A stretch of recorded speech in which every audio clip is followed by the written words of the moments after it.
Oscar time. Oscars, baby! It is officially Oscar time. I'm so excited. I'm very nervous. Very nervous. Why very nervous? Because I wasn't fully prepared to make my predictions today. We never are. We never truly are. That's fair. So we're going to waste no time. These are our final Oscar predictions for the show. Mm-hmm. We will have a reaction to the show, which you can catch on the channel night of or day after of the awards. Nicholas, we're going to start with Best Live Action Short. The nominees are The Wonderful Story of Henry Sugar, Red, White, and Blue, The After, Invincible, and Night of Fortune. I haven't really seen a lot of these. Mm-hmm. I don't think I've seen any of them. I've seen all of them. Good. Nice. Nice work. Nice work. I'm going to go Henry Sugar, number 1, just because it's Wes Anderson. Seemed to be very well received. And for number 2, just because of the title, I know nothing about these shorts, I'm going to go with Red, White, and Blue. Okay. I'm going to go Wonderful Story of Henry Sugar, number 1, and then I'm going to go with Invincible, number 2. Okay. Best Documentary Short. Best Documentary Short. You've also seen all of these? I have. Nice. The nominees are The ABCs of Book Banning, The Last Repair Shop, Nai Nai and Walpo, forgive me if I said that wrong, The Barber of Little Rock, and Island in Between. Again, I am not too familiar with these, but I've heard a lot of talk about 2 of them, the Last Repair Shop and the ABCs of Book Banning. Uh-huh. I'm going to go with ABCs of Book Banning just because I've heard more about that one. Again, I have not seen these. Yeah. And I'll go Last Repair Shop, number 2. Okay. I am going... This was a hard one, because actually there were some decent ones there. I will say my least favorite was, in fact, the ABCs of Book Banning. Okay. Which is funny. I think that one's getting a lot of talk because it's very topical. Yeah, fair. I just don't think it was very well made. Okay, that's fair. I'm going to go... It's always with what do you think's going to win. I know. Versus what you want. Exactly. I'm going to go with... Nai Nai and Waipo, number 1. Okay. And I'm going to go with The Last Repair Shop, number 2. Okay. All right, Best Animated Short. I'm kind of regretting the doc. Nope, I'm sticking with it. Okay. If we need to go back, we can. I'm just very stressed. I understand. A trophy that I need to keep. I understand. Best Animated Short is Letter to a Pig, Our Uniform, War is Over, 95 Senses, and Pachyderme. That's probably wrong.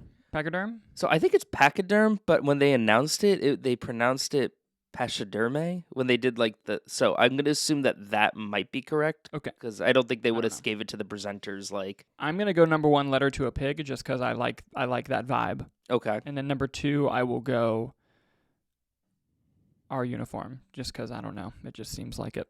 That was an interesting one, actually. Yeah. I think I'm going to go 95 Senses. Okay. As my first one. And I'm going to go with... I'm going to go Letter to a Pig. Okay.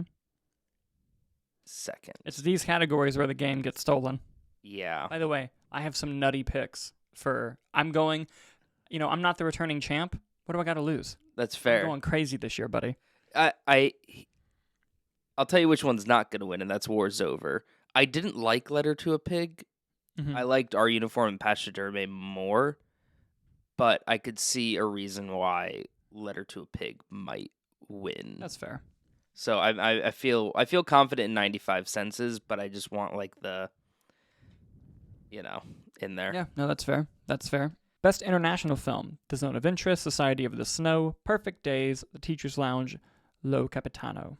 This is no contest. The winner is Zone of Interest. It's nominated for Best Picture. Yep. It's going to be Zone of Interest. My number 2, I'm putting Society of the Snow because I love that film, and I just want to... I'm glad to see it recognized in more than one category. I am picking the exact same thing. Yep, that's fair. That is perfectly fair. By the way, if you haven't watched Society of the Snow, highly recommend it. It's great. I still have not watched Zone of Interest, but it's nominated in so many other categories, and I feel like it's rare that an international film does not get that level of recognition without then just taking international. Agreed. Best Documentary Feature. Ooh. So, nominees are 20 Days in Maripol, 4 Daughters, The Eternal Memory, Bobby Wine, The People's President, and To Kill a Tiger. Now, again, haven't seen these, but you have. I have. And I haven't seen To Kill a Tiger yet. Okay, but you were telling me about them. Yes. And I'm doing solely based off of your information. I got to stop getting excited and talking movies. My number 1, I'm doing 20 Days of Maripol, and my number 2, I'm doing Bobby Wine, the People's President. Okay. I'm going to do 20 Days of Mariupol, and I'm going to do Four Daughters. Okay. Best Animated Feature, Spider-Man Across the Spider-Verse, The Boy and the Heron, Nimona, Elemental, Robot Dreams. I literally don't know what I'm going to pick as we're speaking right now. Yeah. Because my personal choice is Spider-Man.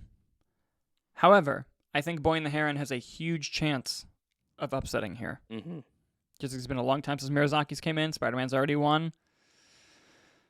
I don't know.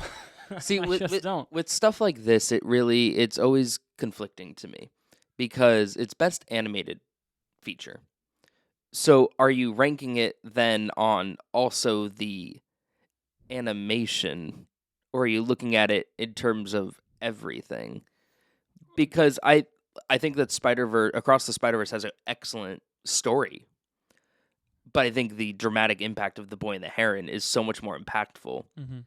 But the things they were doing with the animation in Spider-Verse, yeah, so it's like, how do they judge animated feature? Yeah, because then shouldn't it just be in the regular category? Well, here's my thinking. Yeah, there are about 10,000 voting members of the Academy now. Yeah, a lot of them are from international places.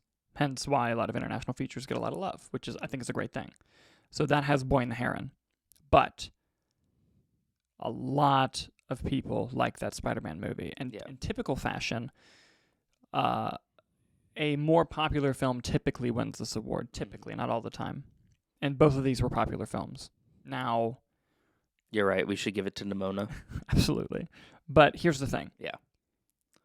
The PGA Awards came out and Spider-Man won for Best Animated Feature. That's Producer Guild? Yes. Okay. I don't remember if Boy and the Heron was nominated because I think since it's a Japanese film, I don't know if it could be PGA. I'd have to look. Maybe it was nominated. Mm-hmm. But I'm going to give the slight edge to Spider-Verse as my number 1. But Boy and the Heron is a safe number 2 option, and I would not be shocked if it came with the upset and it won over Spider-Verse. That wouldn't shock me at all. I'm actually doing the same thing. I'm going Spider-Verse number 1. And that's fair. Yeah. And I don't jump out of your mind if Boy and the Heron wins that. At the end of the day, based on our pointing system, we're getting points for this. Yeah. Like there's no way one or the other, you're at least getting that. Yeah. And I should say, if you want to play our game along with us, how the point system works is as follows. Your first choice is worth 5 points. Your second choice is worth 2 points. For Best Picture, number 1 is worth 10, and then it goes to, I think, was it 3 for your second, and then 1 for your third? 1 is worth 10. 1 is a lot. And, I believe it's 10-3-1. Mm-hmm. I believe that's for Best Picture. Got it. So, Best Visual Effects. Best VFX. The Creator, Godzilla -1, Guardians of the Galaxy 3, Mission Impossible, Dead Reckoning Part 1, Napoleon. This is an interesting one. Yes. It would be very cool to see Godzilla -1 win this because not only are the effects great, but it had a very low production budget. I think there's a chance it could win. However, I think getting nominated was the win. Mm-hmm. You know what I mean? So I think The Creator is going to take this one, and I'm going to put Godzilla safely at number 2. But I wouldn't be shocked if Godzilla does win, and I will personally be really happy if Godzilla wins. It's a great film. I still have not seen it. But I'm going to go Creator, because listen, I thought Creator was kind of disappointing, but it wasn't horrible. Mm-hmm. But the visuals were insane. Yeah. They were insane. So I'm going to go with The Creator, then Godzilla -1 on that. I'm actually doing the same thing. I just watched Napoleon. I guess I was shocked that it got a VFX nomination, but also I didn't. I guess I would want to see the VFX breakdown, and then that's the whole thing of, does that make it better? Like it's like the First Man approach where you're like, there were VFX in that. It's like, that's why it won. But I was blown away by. I think the effects were the only thing that kept me engaged in The Creator. Yeah, that's fair. So I'm gonna go a little nutty here. What are we? We're moving on to sound? Yes. Okay. The Creator, Maestro, Mission Impossible, Dead Reckoning Part 1, Oppenheimer, The Zone of Interest. The odds are in the favor of Oppenheimer. Mm-hmm. But Nolan has a history of not mixing his movies very well. And there are a couple scenes, not a lot, but there are a couple scenes in Oppenheimer that have that problem. I think it also does sound amazing. Wait, no, damn it. I'm changing my mind as I'm speaking because of like the gymnasium scene. Yeah. And the bomb, the delayed reaction. Fuck. The answers are Oppenheimer and Zone of Interest. Mm-hmm. I originally, when I started speaking, I was going to put Zone of Interest number 1. Yeah. I don't know if I can anymore after thinking about it a little bit more. But Zone of Interest, I'm not a huge fan of that movie, but the sound work is the best part of the film. It's amazing sound work. So those are 1 and 2. I'm literally debating in my head as we're speaking what to put. Where are you leaning?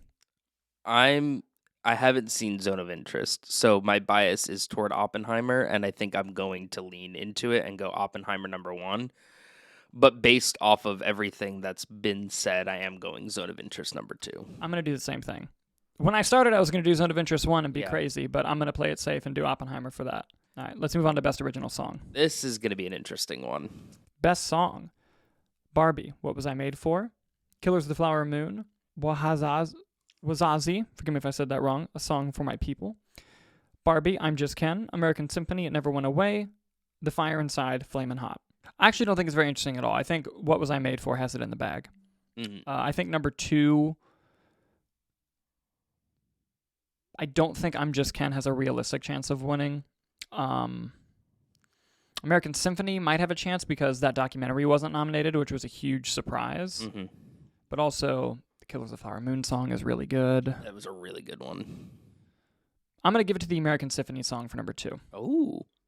I'm going, What Was I Made For? And then I'm going, I'm Just Ken. I'm going double Barbie on that one. I mean, I think What Was I Made For is the safe winner there, so it's not a huge thing. I'm going that for Billie Eilish. I think that wildly impressive if she gets 2 Oscars for Best Song. Yeah, so I'm going What Was I Made For. What's going to get interesting as we get into later categories is what movies are going home empty-handed. Because there's going to be a couple, and people aren't going to like the ones I think are going home empty-handed. But Best Original Score, Killers of the Flower Moon, Indiana Jones and the Dial of Destiny, American Fiction, Poor Things, and Oppenheimer. I think Oppenheimer has this in the bag. Like, in the bag. And I think Killers of the Flower Moon is close second. I really liked the score. Wait, Poor Things. I really liked. Literally, as you were saying, I really liked the Poor Things score. Shit. Can we just all be happy that Dune 2 didn't come out this year, though? Oh my god. Do you know how many of these awards are like, thank you, Warner Brothers, for pushing Dune 2? I'm going Oppenheimer number 1. I'm still debating Poor Things and Killers of the Flower Moon. Yeah. I'm gonna go Killers of the Flower Moon 2. You know what? I'm going for it. I'm going Poor Things. All right. Now it's a party. Although I think we're both right with Oppenheimer. I think that's there are a few locks this year. I think that is a lock. Here's one that's not a lock. Production design. So, Best Production Design, Barbie, Killers of the Flower Moon, Oppenheimer, Napoleon, Poor Things. Look, it could be any of them. It's Barbie or Poor Things. It could be any of them. To me, it's Barbie or Poor Things. I'm going to go Poor Things number 1. Okay. I'm going to go Barbie number 2. I've literally this is one of the awards, there's a couple. One of the awards that I've been going back and forth in my head. I think Oppenheimer is a safe number 3. I think it's Poor Things or Barbie, personally. And I got Poor Things in the number 1 slot. Because I don't think Poor Things is going home empty-handed. I think Barbie might. No, other than Best Song. Here's the thing about it, though. Like, they built Barbie Land. Yes, they did. But, like, Poor Things created an entire world. I'm going Poor Things Barbie. It's tough. It's tough. I'm going Poor Things Barbie. Speaking of the battle being between Poor Things and Barbie, makeup and hair. Well, actually, no. It's not even nominated. Barbie's not even nominated.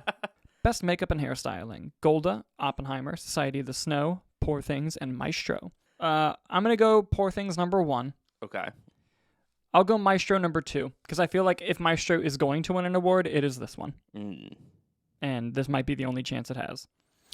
Society of the Snow had some good ones. Listen, I love Society of the Snow's makeup a lot, but over what I think can realistically win, I gotta go Poor Things and Maestro. Yeah, I'm going Poor Things Maestro.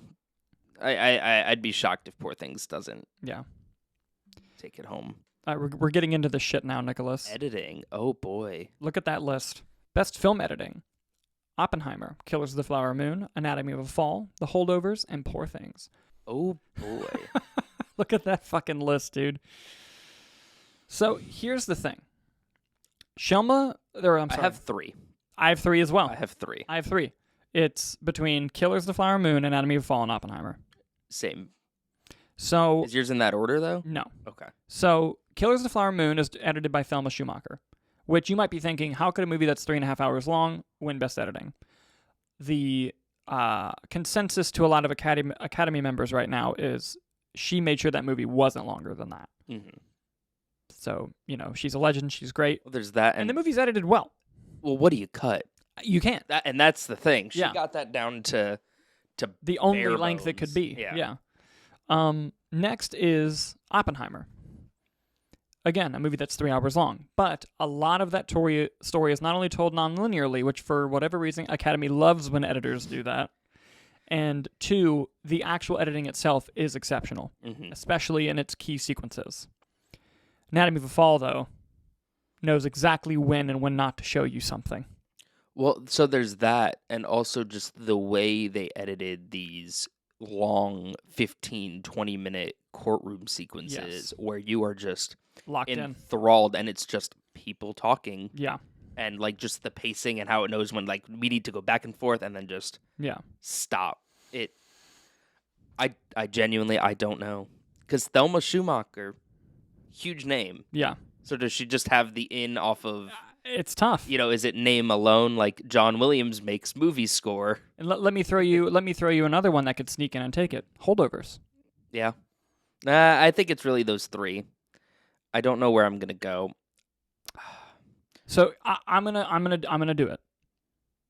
Oppenheimer number 1, Anatomy of a Fall number 2.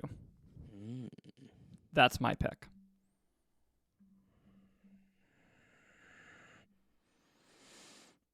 And statistically, one of these films is winning Best Picture. It's only happened twice, where a film not nominated for Best Editing won. Birdman and Coda. Wait, it has to win editing and it'll win? No, nominated. Oh, okay. I'm going... Dude, it's so hard. This one's so hard. I am going to go...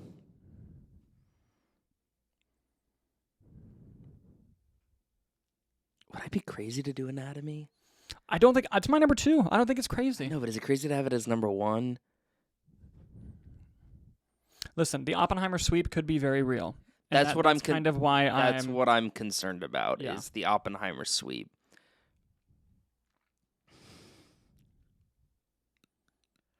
I'm going to play it safe. I shouldn't. I want to go Anatomy of a Fall number 1, but I'm going number 2 just because Oppenheimer... Listen, Dunkirk... Didn't Dunkirk win Best Editing? I can't remember, actually. I feel like they will like that. Yeah. Oppenheimer. Okay. Moving on, yes. Costume design. This is what I meant when I said, speaking of Poor Things and Barbie. Best costume design. Killers of the Flower Moon, Barbie, Poor Things, Oppenheimer, and Napoleon. I gave Poor Things production design. I'm going to give Barbie costumes. I'm going Barbie, Poor Things. Now watch, maybe I fuck them up and I flip them, right? No, because that's where I was leaning to. Because and honestly, a part of it is kind of like the visual effects problem. Some people think that the award is most visual effects, and I think people not in this branch of the Academy, because all the voting members vote for the winners. Most of them might think most costumes, and I feel like that's Barbie. And the costumes are they're great. I'm gonna flip. I'm gonna go Poor Things Barbie. Okay, it's gonna get interesting. I think I might mess up there, but I'm going for it anyway. Okay. I feel the costuming, yeah. Because and it goes to the same back thing with that to production design, right? Poor Things created a whole ass universe with everything, and that's not to diminish the beautiful production design of Barbie. A lot of it was established stuff, and they just took that and scaled it and made it real. With changes. And I feel like that's kind of the same thing with costume, where they adapted the costumes excellently. Yeah. But Poor Things was all original. Yeah. That's fair. That's kind of my logic there. It's probably flawed, but we're sticking with it. We're gonna see. Maybe I just took a huge risk putting Barbie for costumes. All right, you want to talk about difficult? Cinematography: Killers of the Flower Moon, Oppenheimer, Poor Things, El Conde, and Maestro. El Conde, excuse me. Any thoughts? Yeah, I'm happy Dune 2 didn't come out. Yeah, fucking. I think I'm leaning Oppenheimer on this one. I do think that the Oppenheimer sweep do be real. I agree, but is your number 2 Killers or is it Poor Things? I'm going Killers. Going Killers. I'm going Killers. That's where I'm deciding on it. Are you going Poor Things? I assume you're going Oppenheimer number 1. Yes. Yeah. I will go Killers number 2 as putting well. El Conde. No. Yeah, the nomination's the win for that. But I'm going to go Killers number 2 as well, although I thought about putting Poor Things in there, but I'm going to play it safe. Best Original Screenplay: The Holdovers, Past Lives, Anatomy of a Fall, Maestro, and May December. For the longest time, I thought this was Holdovers' award to lose. Mm-hmm. Then I thought, you know what, Past Lives could come in and take it. I think Anatomy of a Fall is taking this. I had the same logic as you, where I was honestly going to give the edge to Past Lives, and then I watched Anatomy of a Fall, and I said, "Holy shit, I think it's that one." Yeah. And I think I even texted you because you and I had been having the whole conversation. And I think even when I was texting you, you were still Holdovers. Yeah. And I finished Anatomy of a Fall. I said, "Fuck, dude, that might be my best screenplay." Yeah. So I'm personally, one of the movies I think that's going to go home empty-handed is Past Lives. Mm. And I hate to say that because it's a great film. Mm-hmm. But I'm going Anatomy of a Fall number 1 choice, Holdover second choice. Yeah. I would love if Past Lives won this award, right? I'd be very pleased. I just don't think it is. No, I'm going the same thing. It sucks when we get to the bigger ones because I feel like the video does kind of turn into just like the same. Wait till you see what I got coming for you, buddy. Oh boy, because here's one of them. Yeah, I've been Anatomy from the moment I watched it. I was like, I think this is a lot. I want you to go first on this. Did you get sent the screenplay for Anatomy of a Fall? I did. I'm stealing that. By the way, you're gonna hate how it's formatted. Why? It's formatted horribly. Really? Yeah. Oh, then it might not win. Hold on. No. It will. Let that be a dream, folks. You don't have to format it great as long as the movie's great. What do you mean it's formatting? Like, it's just not like a normal script. Really? Yeah. Interesting. Mm-hmm. Can I look at it after the show? Yes, I'd be interested in that. Oh boy, adapted. I want you to go first on this. Fuck you. How about that? Best adapted screenplay: American Fiction, Poor Things, Barbie, Oppenheimer, and The Zone of Interest. Can I tell you what the smart thing to do is?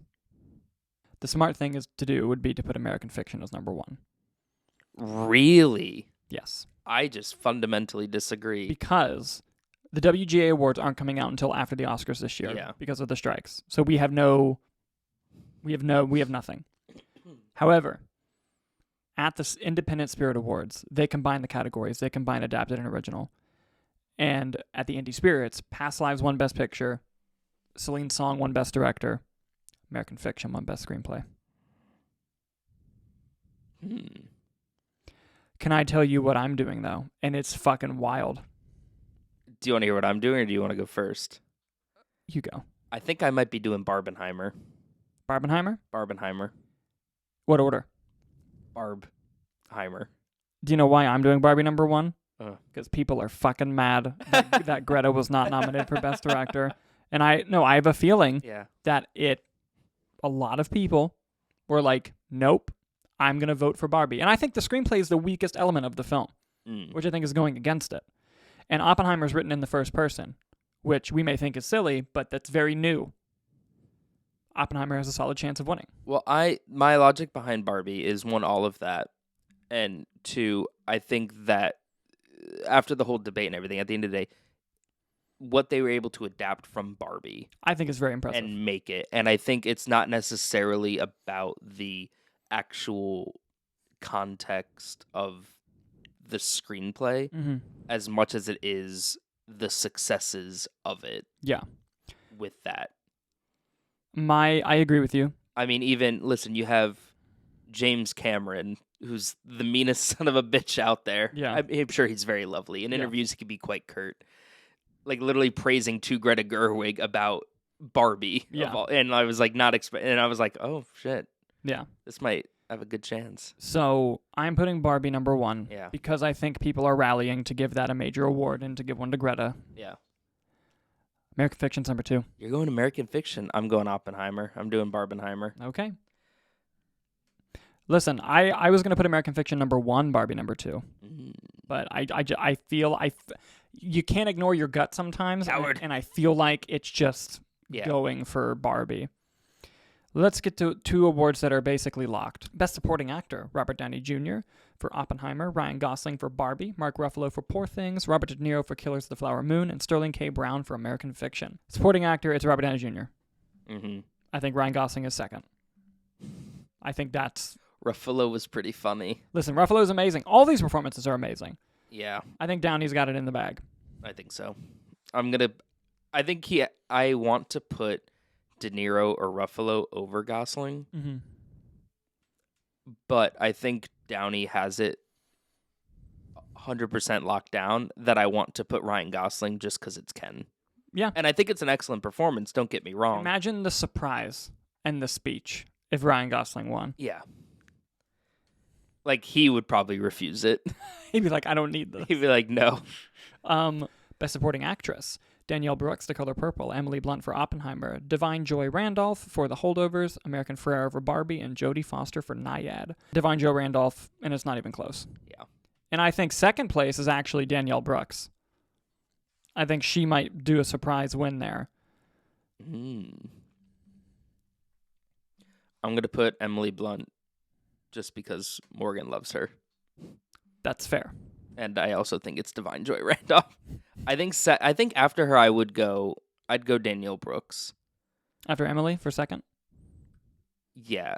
That one's more of I know it's Divine. Yeah. So I'm taking the risk and putting Emily. Yeah.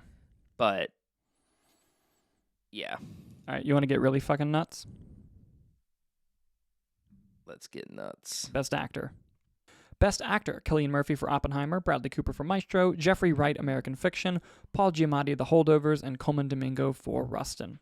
Cillian Murphy has just won the SAG Award for Best Actor. Yeah. Which pretty much cements him winning this award.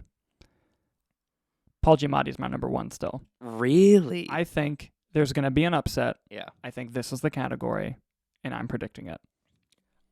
I'm playing it safe. I'm going Murphy, then Giamatti. Watch it come down to this.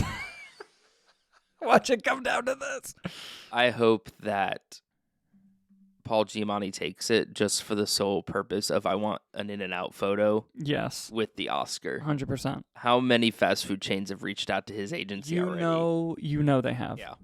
And I'm ready for the commercial that he does for In-N-Out after. I'm sticking Cillian Murphy. I think that it's just a great storyline as well. Well, I think it's a great storyline for both. One, because Paul Giamatti, I feel like he kind of shows up in the most random things. And I feel like, especially after something like The Amazing Spider-Man 2, and just the stuff in his career that he's done, I feel like people are not against him, because everyone's always loved him, but I don't think anyone was expecting Oscar lead actor Oscar nomination, which is an excellent storyline. Same thing with like Brendan Fraser, right? Cillian Murphy has been supporting wonderfully in so many things. And he's done lead in quite a few as well, but nothing to this scale, to this success. So much that even, what was it, like Nolan sent him the screenplay with the note that said, finally your time to lead. Yeah. And I think that's also just an excellent storyline of that. And him winning SAG is enormous for his Oscar chances, because a lot of those members are in the Academy. No, I really think the Oppenheimer sweep is imminent. Mm-hmm. Actress. Oh boy. So, Best Actress. Emma Stone for Poor Things, Sandra Hüller, Anatomy of a Fall, Lily Gladstone, Killers of the Flower Moon, Carey Mulligan for Maestro, and Annette Bening for Nyad. I'm going to throw something your way here. Yeah. Because Lily Gladstone did win the SAG Award, but Emma Stone has won all the other ones, essentially.